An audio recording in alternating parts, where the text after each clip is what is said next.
Hi, I'm Bernard Reischl, and I'm applying for the position of a graphic designer at Birks, Canada. Good. Thank you. My pleasure. Oh, just looking at the job description and your CV. Many years of experience Yes. as a graphic designer.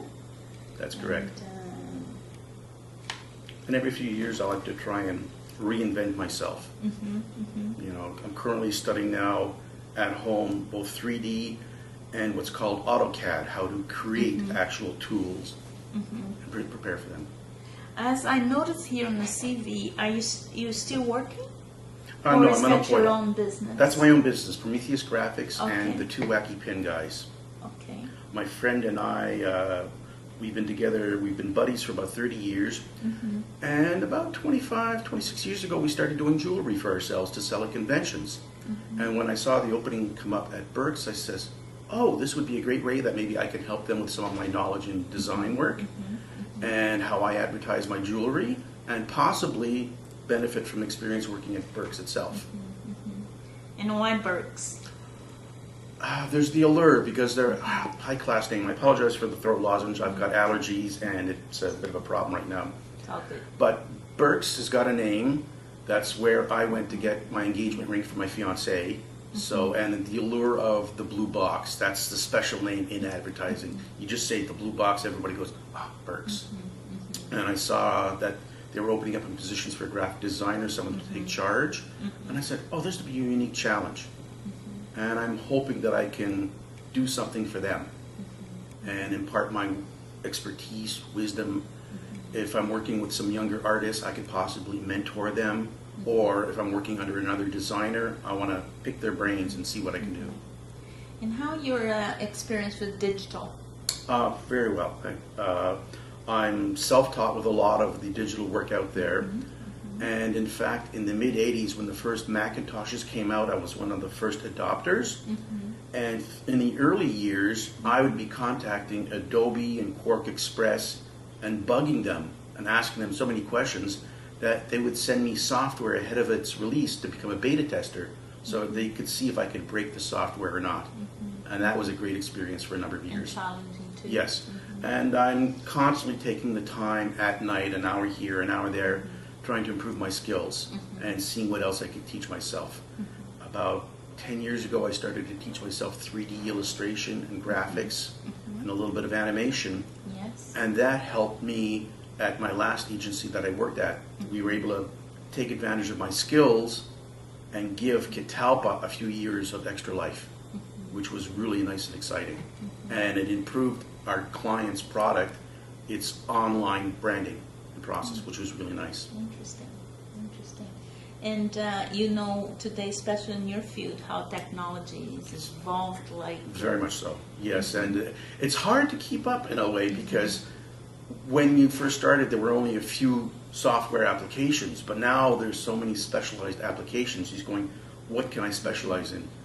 And I'd like to consider myself a jack of all trades. I know just enough of everything, but if there's one that really intrigues me and interests me, I really dive into it. And that's what I've done the past few years with 3D, and I'm trying to see what else I can branch out into. Do you feel very at home and familiar with the new technologies? After a few days of sitting and playing around, I'm just going, I get it. And if I don't, dear Google, how do I solve this problem? And it's helped a great deal. And the user groups and forums, and even the creators of the software, the companies themselves, they've got people on staff and going, here's a guy who's got a unique question. Let's see if we can help him. And I enjoy that interaction. At the graphic designer there where you were, you work as a team or you're more on your own? It was a combination, really. We were a small group of 4 artists and a creative director. We'd go in with our briefing in the morning, be assigned our tasks, and then we'd constant play back and forth to see what we can do to create. We'd be let go for a few hours just to do what we can, come back for a follow-up meeting, and receive critiques and says, oh, this is great, this is horrible, let's try and fix this. And it was an ongoing process all the time, and I always enjoyed that. And you were there for a few years? 16 years, yes. And it was an enjoyable experience. We were a small group, between 10 to 20 people, And we were always like a family, going out for lunches together, getting together sometimes the odd weekends for a barbecue or some little special event, and that was always a lot of fun. And we've known each other, and we still keep in contact, even though the company closed down in 2016. We still keep in contact. That was the reason? Yes, I was laid off because of a lack of work, and then 2 months after I was laid off, the company closed its doors. But surprisingly, the owner of the company and I still keep in contact, and occasionally he hires me to do some freelance design work for him. Okay. Works out nice. Well. Yes, it's nice. You know, it's give me a chance to expand the design skills a bit more, because I was usually a bit more production in 3D illustration. But here, I'm given a chance to go wild and go crazy, and that's a lot of fun. Creativity. Yes, very much so. To create. Yes, and that's a lot of fun. It seems that you enjoy. Yes. Tell me a little bit about that. How you got into it, and I always had a love of art. When I was a child, I'd be reading a book. My passion was science fiction and fantasy, the old Jules Verne or H.G. Wells. I'd read a book and I'd come across a description of something, and I just pencil and paper started to draw it. And then even in high school, one of my teachers recognized that and says, you know, you should be going for that as a career, Bernard. And that's what I aimed for. Talked to the student counselors. And in college, I knew what I wanted. I went to the graphic arts program. I never completed it. I only did 2 out of the 3 years because I was hired right out of school. During the summer break, I got a call. We want to hire you. We know the work that you do. Would you like a job? And I went, oh, learn under the pros. You can't resist something like that. You get much more experience that way. Continue. And just had a fun time. And I still apply that nowadays. Constantly researching and diddling and fooling around and taking my passion for science fiction fantasy and involving in a lot of projects I've done on the side. I used to run some clubs in Montreal and Canada-wide. I've helped organize film festivals and exhibitions at Complexe Desjardins. So it's a passion of mine, and taking my skills and background in art and applying it to be the program books or advertising for the campaigns and back and forth, it's absolutely wonderful. And I think it's also allowed me to get certain jobs. I remember an interview many years ago, meeting with somebody, and they're going through the portfolio, and this is all the standard portfolio. Then I says, let me show you what I do for myself. And I showed them the pages and the original illustrations, and they went, when do you want to start? And I've been that way ever since. Yeah, you can see it. That's something you really love to do. Yes, I do. I was just, one of the things that I noticed on the job description here, if you can describe an experience in branding and developing and design. Yes. You have worked with branding. Yes, with Parmalat milk. If you're probably familiar when you're doing your grocery shopping. Years ago, when Catalpa was in business, we had the account for Parmalat milk for all of the packaging design, and I was part of the creative team that did the pure filter milk. And we went through many iterations trying to design and get the look. And it was interesting, the perspective from a client who's Ontario-based, and they didn't know much about the Quebec culture. So there was always some interesting feedback going back and forth to let them know, well, this is how the mind thought process is here in Quebec.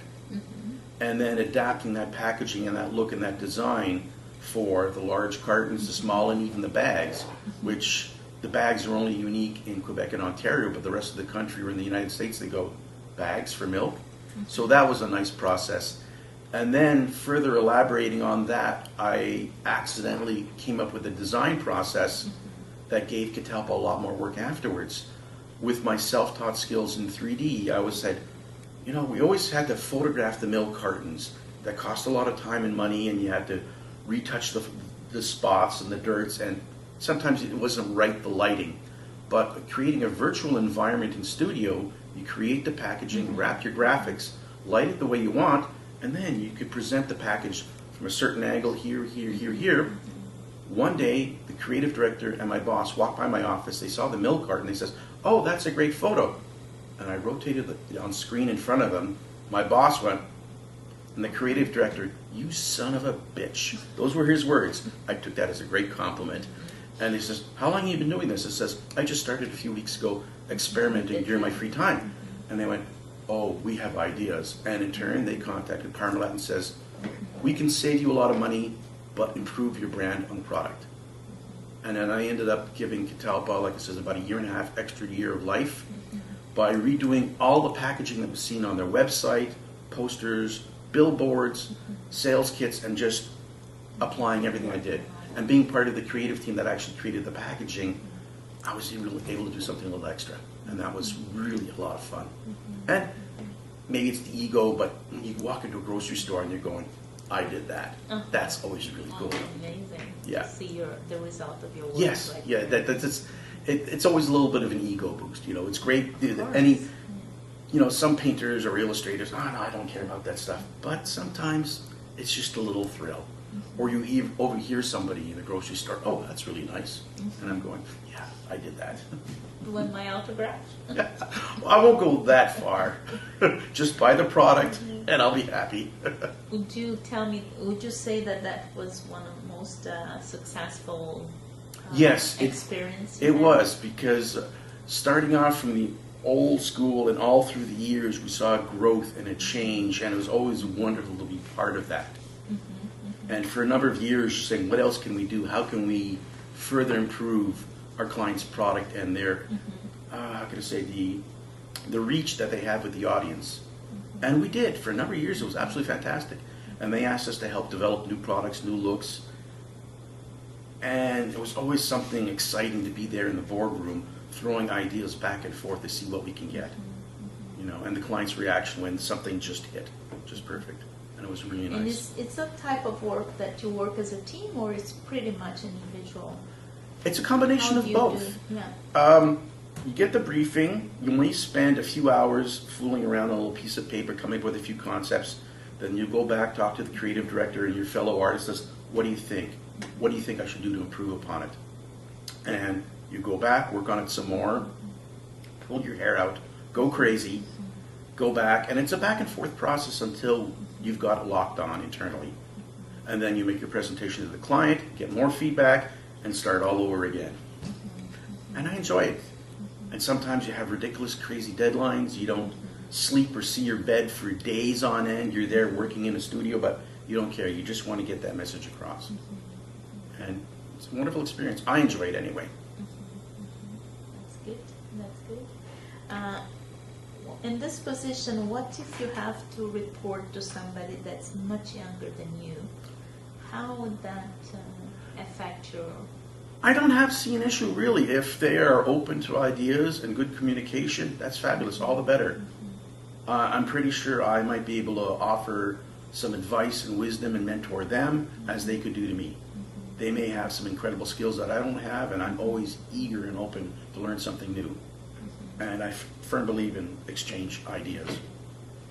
And if you find an environment that's the person that's not as open, how would you deal with a situation like this, that you feel that you're really, maybe for power or insecurity, or because if it's a young person, yes, it could be like a threatening to them with your capability. And the advertising business is driven by egos. Everybody's got an ego. Yeah. I'm the first to admit I've got a big one for certain things that I do.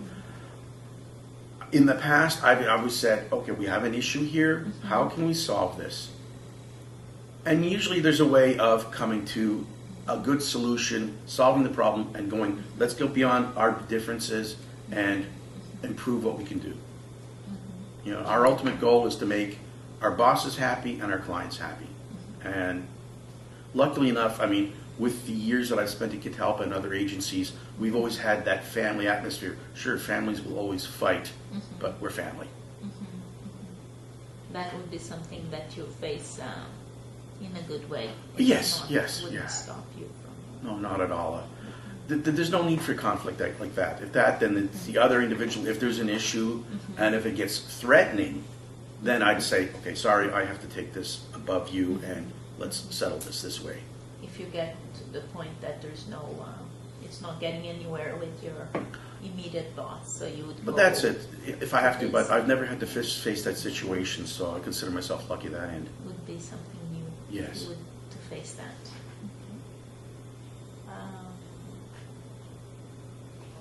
And about as you go through, I can see you really love what you do, and you have a lot of experience in Yes. this. Is there any way in this path here that you found a great barrier or difficulty that you had to face, and you sort of hit? Well, I find in Brick wall. the job search lately now, because a lot of companies are looking for kids, quote unquote, just out of school. I admit I'm not a kid. You can tell by a little bit by the gray. But that's about the only thing. It's like they're worried, oh wait, this guy's been around a long time. But I have mentioned, yes, I've been around a long time, but I've also been able to help and improve any company that I've worked with. I can give them my input. I have mentored a lot of other artists, and I enjoy that. And it's the best I can do. I give what I can give to help out. I hear you. Having this spirit of right now, you've been working in your own. Yes, freelance for a work. while. Yeah. I've been doing freelance work the last 30 years, and the last major Parallel to that's your correct, job. yes. Okay. And I've always made a point to separate the freelance work from the Yeah. day job. Job comes first. The fun comes afterwards. Okay. You know, and so I've been very dedicated to whichever company I'm with and say, here, I'm here for you. What can I do to help you? Yeah. Yeah, that's the only thing that's coming out to me now, is that a little bit of conflict of interest in a way. Oh, that's never happened. Everywhere I've been, they've asked, and I says, as the old expression goes, I know where my bread is buttered on, and I'm a firm believer of that. That's how I was brought up. You know, show your loyalty and dedication to the company that you work for. And hobbies are hobbies, and that's how I make a point. Okay. Would that be what would be a great adjustment to come from a freelance under a organization structure, like organizational structure, that you have a time to come in, time to get out? That doesn't you're gonna bother be me at under all. somebody's supervision that you might like, might not like. There's a hierarchy. How does that? I'm very adaptable, and I'm used to structure. I thoroughly enjoy it, and even though I have been out of work for a few months and still searching, I still maintain a certain structure. I'm up every morning at 5:30, even though I don't have to. And I hit the job boards every morning from 6 a.m. till 10 a.m., seeing what I can find, sending out my resumes, sending personalized letters. And when I'm in the work environment, it's the same thing. Get there 10, 15, 20 minutes before the day starts, get myself organized, get my thoughts ready, and dive into the job. And keep going until I'm not needed for the day. Okay. But I'm used to, when dealing with clients or superiors or get at the briefing, you got the information, are you organized? Because if I find I'm given a list of tasks, all right, perfect, I'm going to get to it, and I'll give you what you want. The more structure, the better. The better. Yeah. Excellent. And do you have any questions for us? I'm concerned about the work and living environment at Birks. It's got a long-standing tradition of excellence and the history, as I mentioned, the Blue Box. What is it like to work at Birks? Is it a young staff? Is it a mix old and new? This art job that I'm applying for as a graphic designer, is it a new position? Or has it been something that's someone else had and has moved on? I'm curious of what's going on there, and what can I do for Birks? You know, I'd like to, is there a free exchange, or is it very structured? I'm curious about all of that. Good. Those are good questions. Thank you. And it's been on my mind because I'm hoping to hear back and to get some feedback. And what can I do for Birks? Wherever I am, what can I do for you? That's an attitude I've always had. Anyways, we're gonna be putting all the information together. We're gonna bringing all of this data to the hiring manager. Excellent. And for sure, you're gonna be hearing from us. Oh, that's wonderful. Yeah, you're gonna be hearing from us. And what is the next step? One way or the other, you will receive any feedback from us. Fantastic. Should I follow up with an email or a call in a week, 2 weeks' time? What would you prefer, or should I let you get organized first? Absolutely, no Okay. problem with that. You can Great. definitely send us an email in a week from now. Hopefully, be hearing from us before that. Fantastic. There we go. Wow. Thank you so I didn't even much. have to open up the portfolio. Here I was going crazy.